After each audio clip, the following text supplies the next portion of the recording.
Really now? This is way more trouble than I could have asked for. Or you could sit back and watch.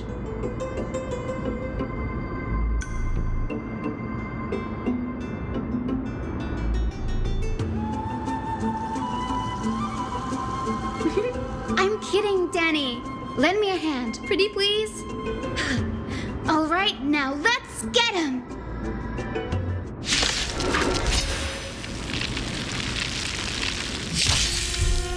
More seasoning.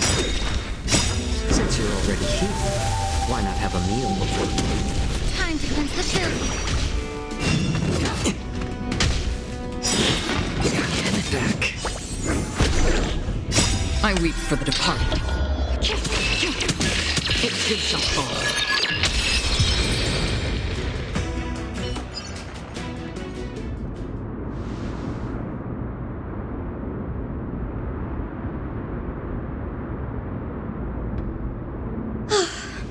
The black tide is remarkably quick to detect the light of Amphoreus. So or rather, the blessings of the Sky Priest in me, might have unknowingly called them to me. Anyway, never mind that for now. Here, you might want to have a look at this. I found it around here and thought it might be of interest to you.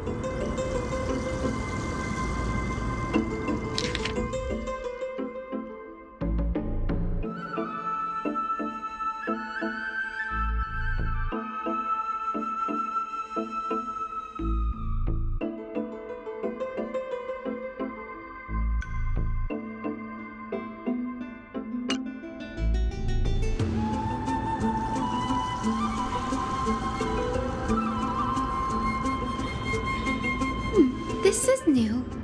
I didn't know Professor Anaxa was researching the sky. He's never mentioned anything about it.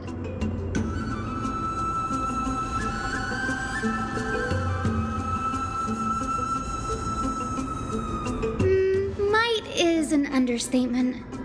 Anaxa has never been one to venerate the gods, nor has he ever found it within himself to put any faith in the prophecy. People have come to think of him as a heretic, even in a place as liberal as the Grove. Yet, it is also this very blasphemer that Circe's favors. Fate sure works in mysterious ways.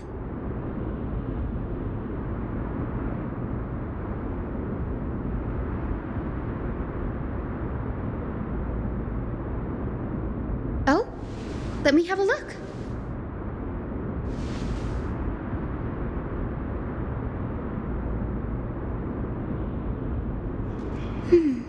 By the looks of them, these scrolls are records of two conversations that took place in the same setting, one after the other.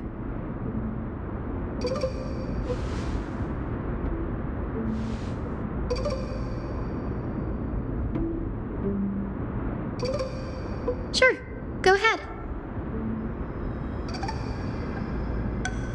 The Grove of Epiphany is home to 7 schools of thought.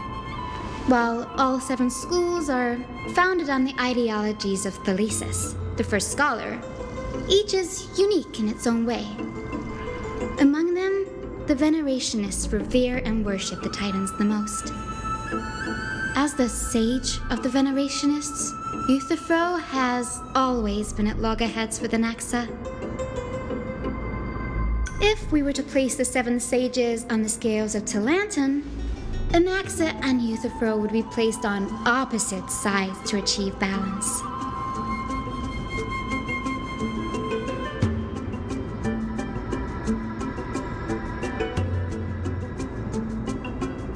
Nearly everyone in Amphoreus has heard the story of the skyships by now. Aquila's stature is loftier than the heavens, and their divine retribution is merciless. That's why it's no use building giant skyfaring ships. Oh, but I do wonder if a supercharged mini Treevee cannon could slip past their watch.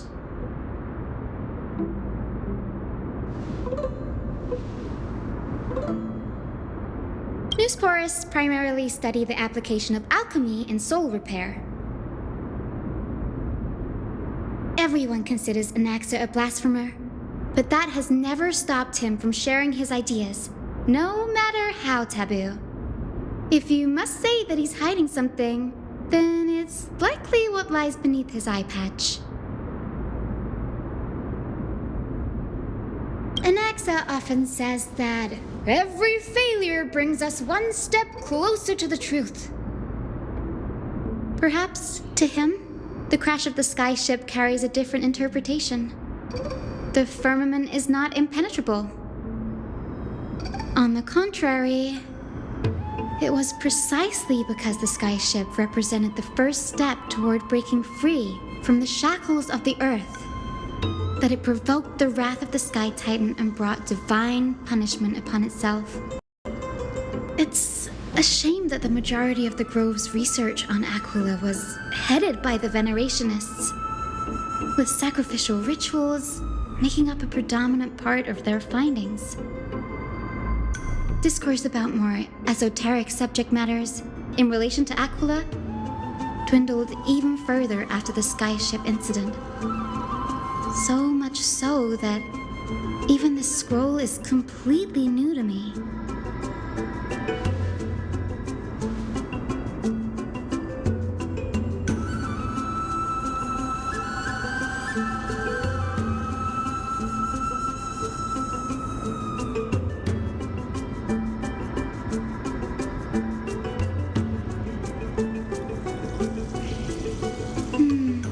That's what I'd like to know.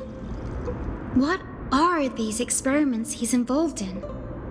Even I, the assistant lecturer, know next to nothing about them.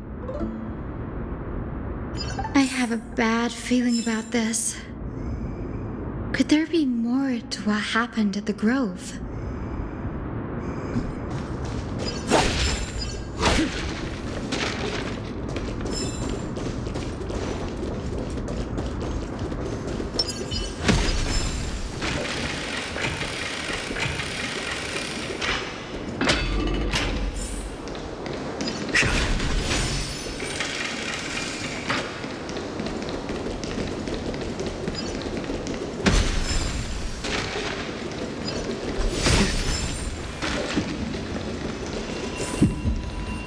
This is the Library of Philia, a place where the Grove stores its collection of tomes. Other than books written by the 7 schools, you can also find philosophical texts, ballads, and religious writings from the Outlands here. Cities that desire to learn from the Grove were apparently expected to contribute knowledge of equal value to what they sought.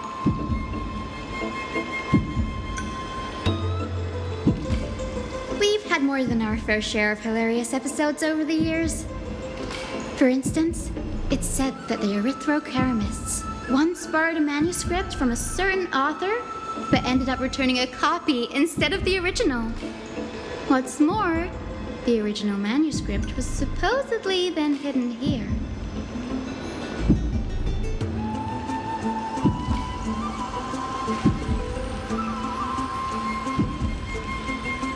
Nice? No need to hold yourself back, Danny. You can just tell it like it is. Their behavior was no different from bandits.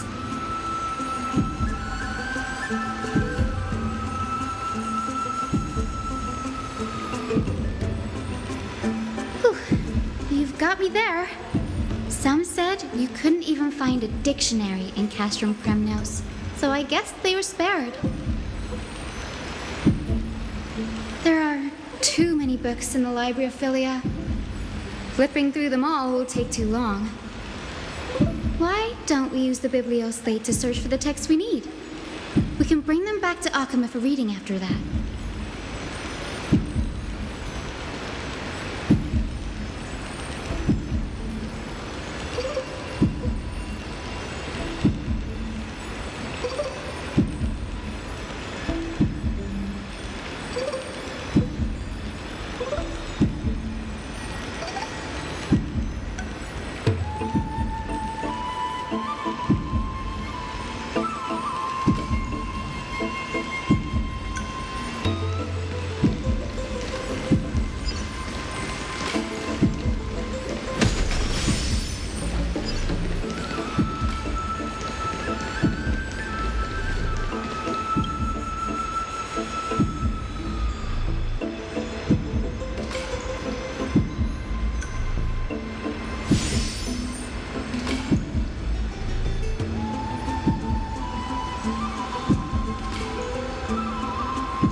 In here.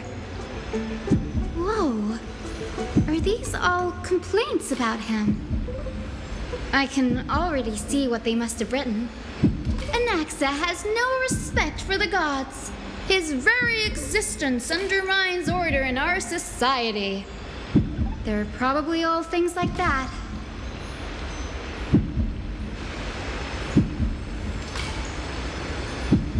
Why else would they call him the Great Performer? When Anaxa established his school of thought, the first thing he apparently did was read his own work to everyone. Are the Titans truly an accurate reflection of what humans think gods should be? Worlds created by gods are indubitably perfect, but what of Amphoreus? Only foolishness and insensitivity everywhere you turn.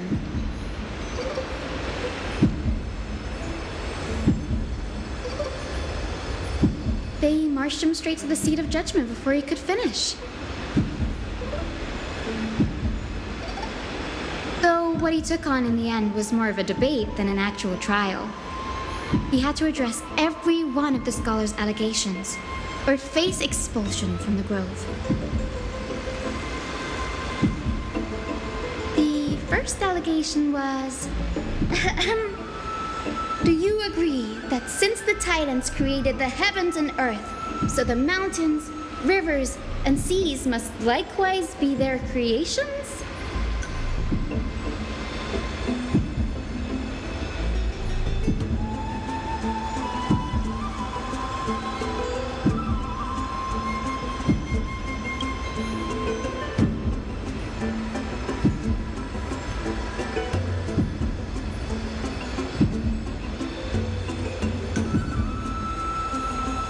Anaxa would have probably been spared a lot of trouble if he had answered this way. Instead, he quoted past instances of the flame-chase journey and posited that humans have the potential to take over the divinity of Titans. Needless to say, his critics didn't take kindly to his answer, so they followed up with a second allegation. You claim to be studying souls, yet you are, in fact, defiling them and committing acts condemned by the gods. Do you admit it?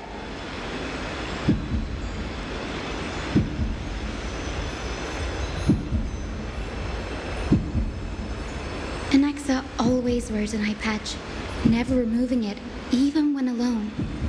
Some say he used one of his eyes as an alchemical ingredient. Every being in the world owes their safekeeping to Kephale, and this is even more so for the Chrysos heirs who have divine blood coursing through them. If he has really done something of that nature, then it'd indeed be sacrilegious. Thankfully, they had no way to prove it, so it amounted to nothing more than an allegation in the end. One by one, Anaxa engaged in wars of words against those who would challenge him. Toward the end, a scholar asked him, "Anaxagoras, have you any respect for the gods?" It was only after a brief silence that he answered, "I have never denied that Titans are meant to be noble constructs."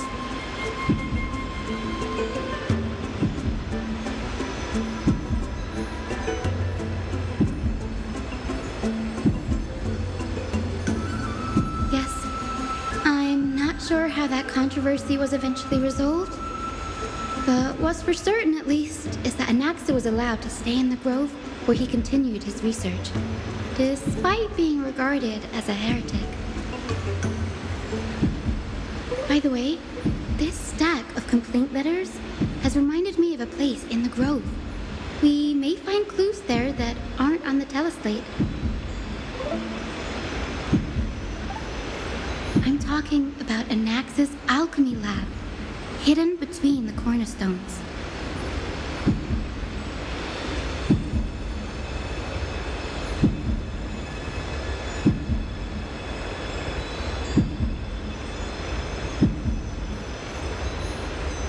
It's a well-kept secret. Among the 7 sages, excluding the nominal chief sage, each has a private sanctuary where they can conduct research undisturbed in their free time.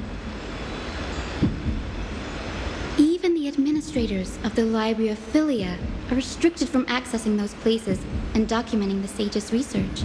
But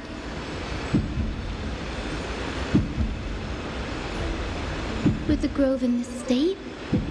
I'm sure Anaxa won't be mad even if we sneak into the lab for a short while. Right?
This is the place, but where is everything? Materials for alchemical experiments, matrix diagrams, and even the seal to the lab.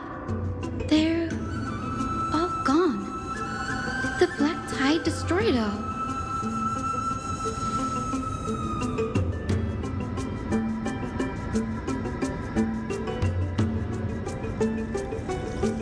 No, not even close.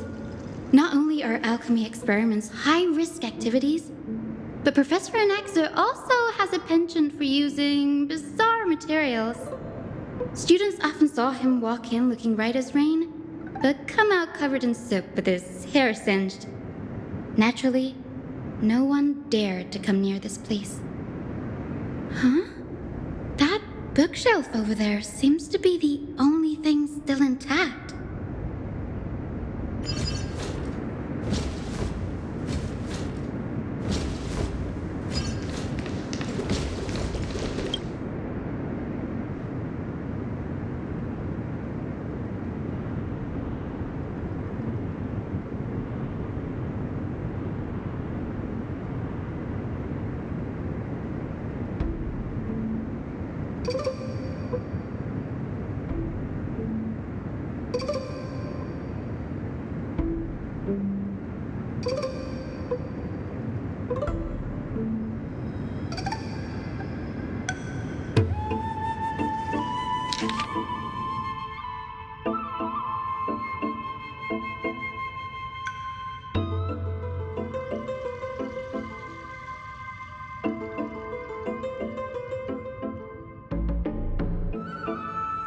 What's going on?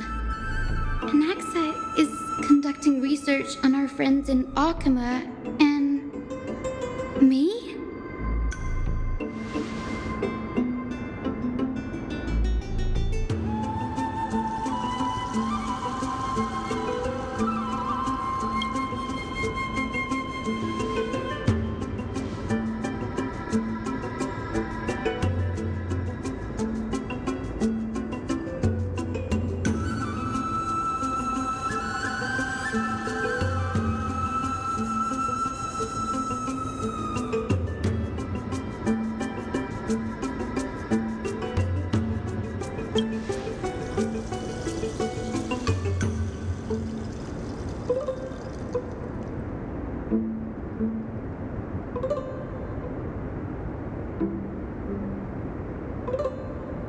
It wouldn't have been so strange if he had focused only on Cassie, given her own curiosity about her origins.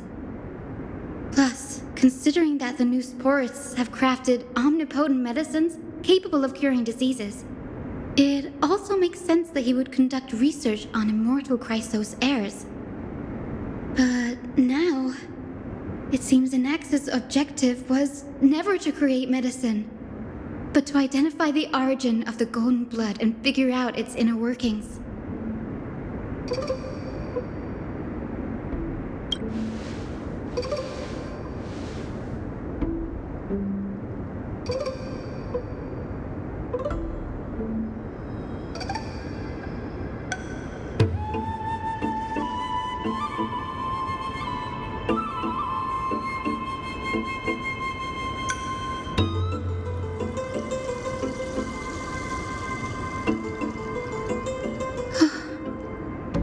Danny, look at this. I have a bad feeling about this.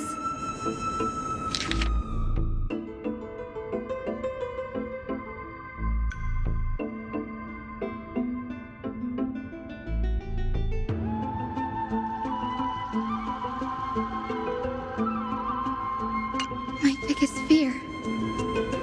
It's come true.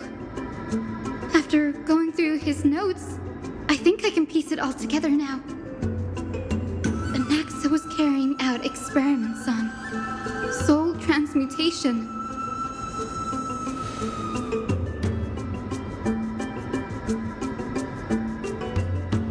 Yes, this is what he was secretly conducting research on.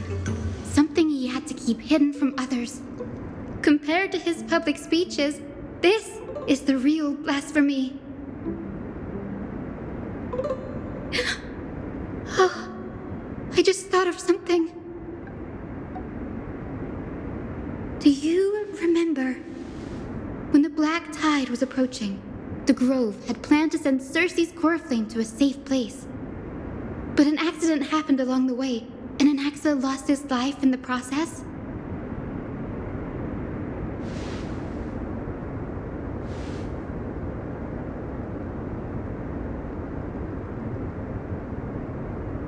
That's right.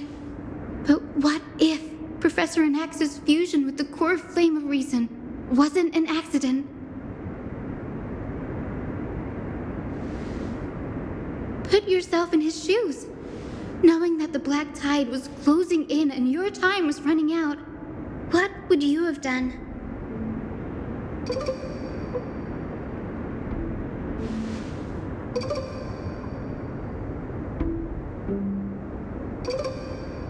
Exactly. When the black tide came, the true reason Anaxa headed to the luminary throne was to transmute and fuse himself with the Titan's core flame. No. Judging from how he reacted after the event, the results came as a surprise. Maybe he failed to consider the possibility that Circe's would make a similar decision. The manuscripts detailing all the alchemical formulae have been taken away. His research is still ongoing.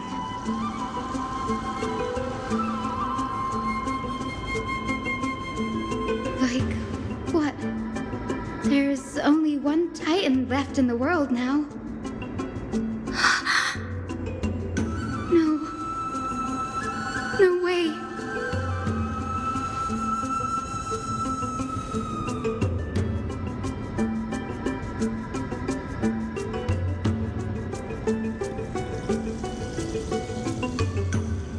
He's after Kephale.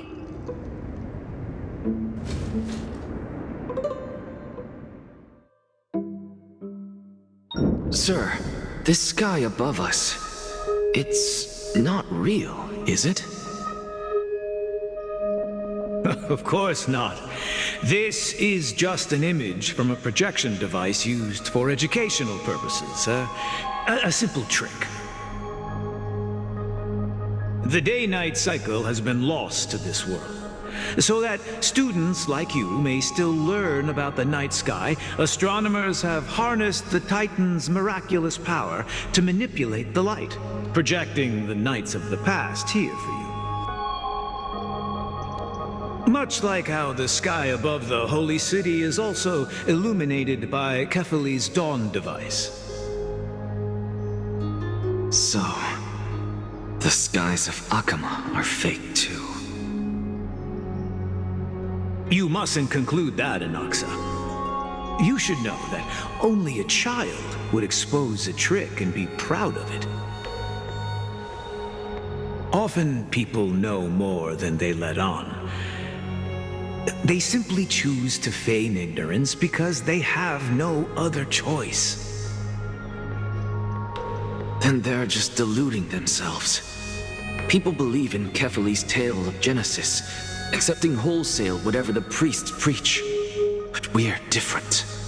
We've already walked out of the firelit cave of ignorance. We have already realized that we live in a world where Titans make the rules. Even when we look at the sky, we're only seeing what they allow us to see. Rather than gazing at this mockery of a night sky fabricated by them for the rest of my life, why shouldn't I be the one to take control of the projection device instead? So much time has passed since you sowed the seeds of doubt in my heart, child. Many a night, I find myself penning down all my theories and wild ideas, only to burn them to ashes when I open my eyes in the day. Why? Because we'll face death by burning if word gets out? As a sage of the Venerationists, my soul has already become inextricably linked to the great tree. Every word I say and every move I make is certain to influence every leaf, every branch, even the tree itself. But above all else, my days are numbered. Instinctively, I have my doubts about the golden blood and the human soul, yet I have no means of verifying them. The golden blood in my veins is woefully thin, and I am loath to waste what little time I have left obsessing over a hypothesis that cannot even be proven in the first place. But I can, sir. I can do it for us. The time is right. Give me all that I need, and I shall accomplish this grand feat on your behalf.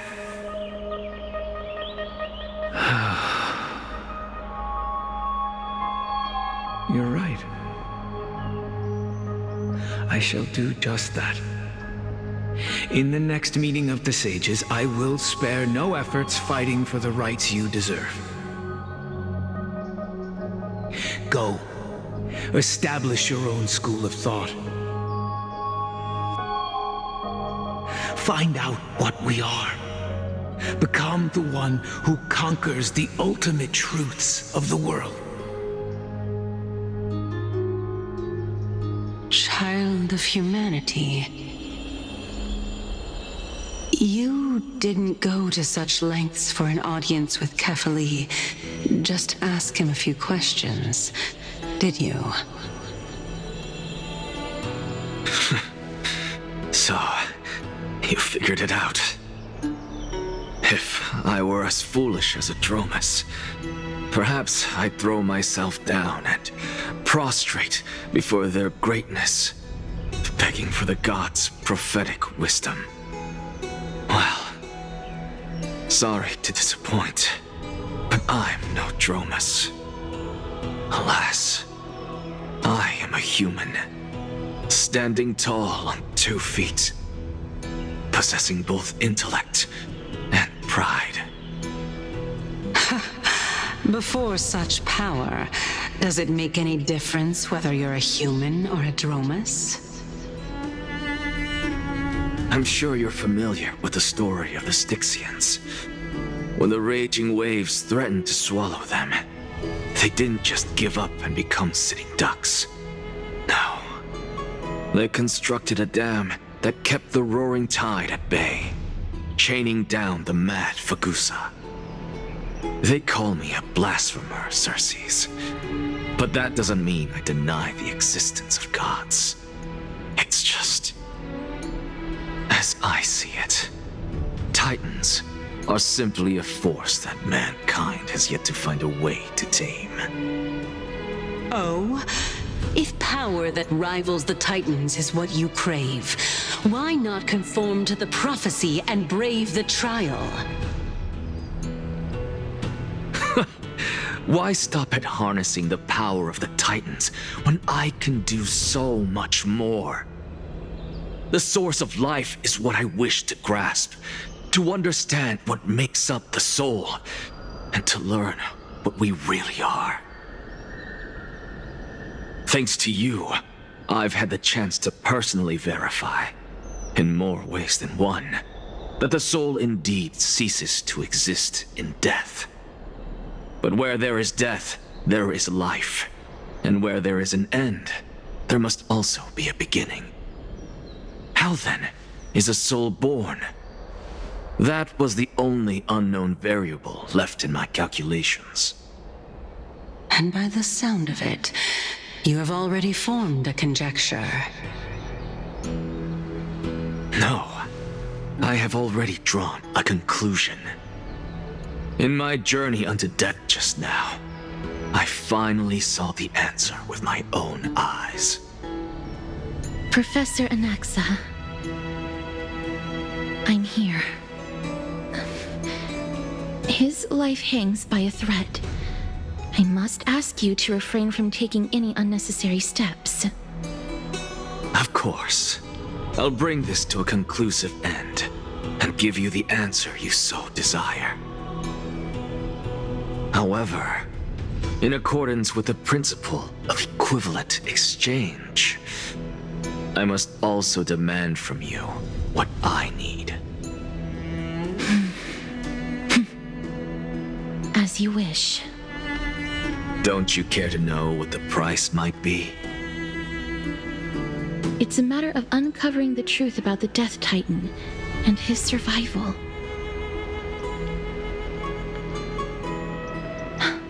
This may be the only time I can ever save someone's life. There is no need for me to think twice. I see.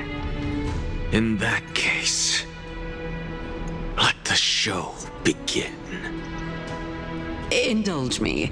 Am I correct to say that you intend to prove Thanatos' whereabouts and prove the nature of our existence now? Before I begin, I must confess I had been stuck in a cognitive trap all this time. As unrelated as these two propositions may seem at first glance, they are in fact logical equivalents.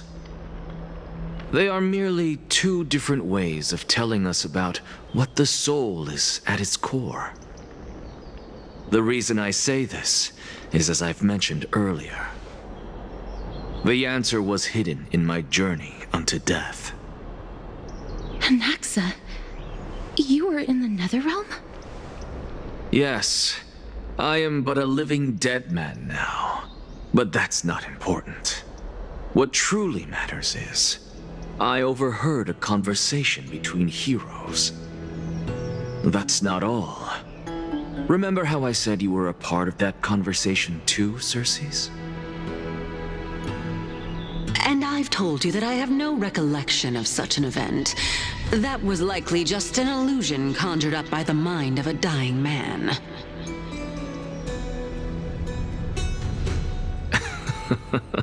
Of course you would remember. Because that wasn't you. That was Calypso, one of the 7 sages of the Grove. Calypso? That's the name I made up on a whim when speaking to this girl. How do you know of it? And surely you jest. Don't You think I, of all people, would know if that were the name of one of the 7 sages under the shade of my tree? Don't you claim to know the grove's past like the back of your hand? It seems you've lost even the memories seared into your soul. Use your head, Circes. Since all of this took place in the realm of the dead, it stands to reason their likenesses are of souls from the past. The living cannot step foot into that world, so who could they be? Think about Calypso. Why does she share your likeness, yet you have no idea who she is? The answer is evident, is it not? Those fallen heroes are the mortal incarnations of the Titans before their ascensions to godhood. The gods aren't master creators born out of thin air, and they are no different from humans, because they all evolved from one.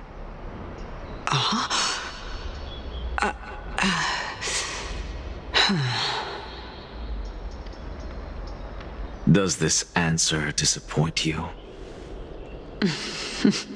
Yes, because you've answered nothing. If I truly was once human, as you claim, then where do the children of humanity come from? Even on the off chance that you speak the truth, this brings us no closer to grasping Thanatos' whereabouts. How are we to find them? I knew you would say that. But it matters not. I know what I'm doing. Actually, why don't we have this supreme being standing before us tell us everything? You can revive a Titan? Humans cannot return from the dead. Neither can gods. But all we need to do is look at this from a different perspective, and the problem will resolve itself. The solution is simple. Just like what you did to me. If I'm reborn as Kephale, I can rebuild the world and all within it as they once did. Simple, is it not?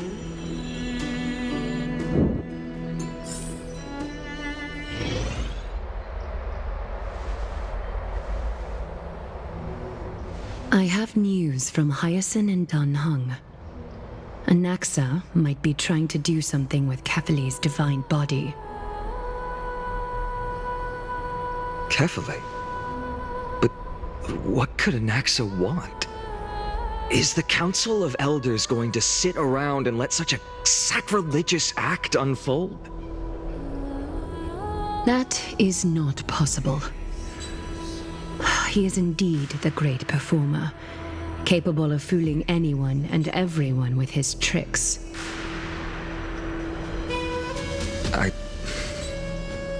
I'm sorry. No need for guilt, for this is good news to us. The Council of Elders has found themselves a traitorous ally. Anaxa's ambitious desires will be something we can exploit. What we should be doing now is to keep our eyes peeled for whichever trickery Kynus is up to, and react accordingly to thwart her plans. Being Akima's political center, the Demigod Council holds just as much significance as the Vortex of Genesis. Someday, after my duty is over, this site will take the place of the battlefield where you hunt gods. Become the next challenge you ought to overcome. Till then, it's best to get used to this place as soon as possible.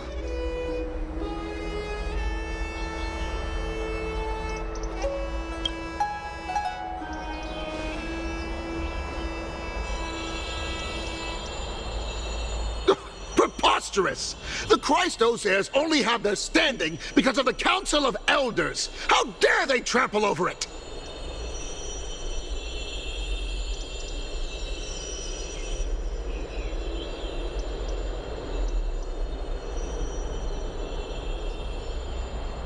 It's been a while. What is that supposed to mean? Is this really the sort of person that the young lord praised as a ferocious warrior?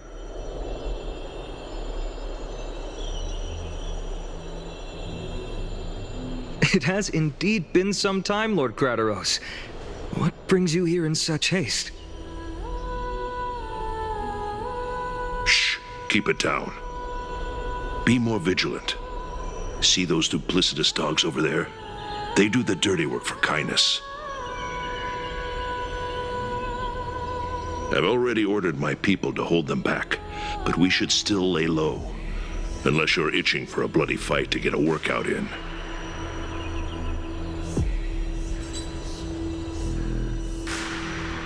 My bad. So, did something happen? Did you hear thunderclaps last night? Hacker, what? He's been through a lot lately, please pardon him. Can you tell us more about these thunderclaps?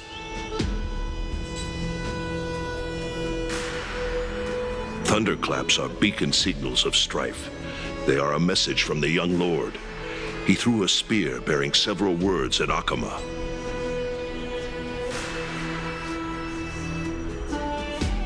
Watch out. The Flame Reaver is back. I guessed as much. We didn't actually kill them back at the Kremnos Arena.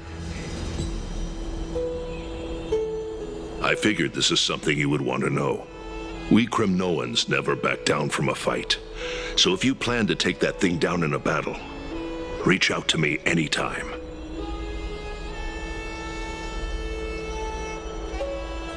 You have my gratitude.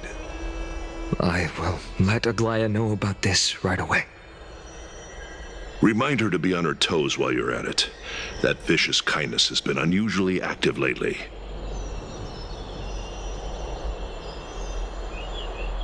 Those lackeys she keeps under cover have been going in and out of the city a lot more frequently these days. Some even seem to be getting Kremnoans to defect to the Council.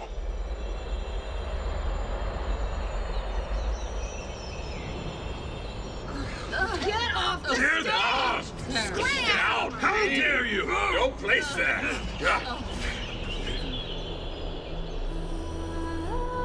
That's her. Looks like you can see it for yourself. We should get back. Thank you for the intel, Lord Kratos.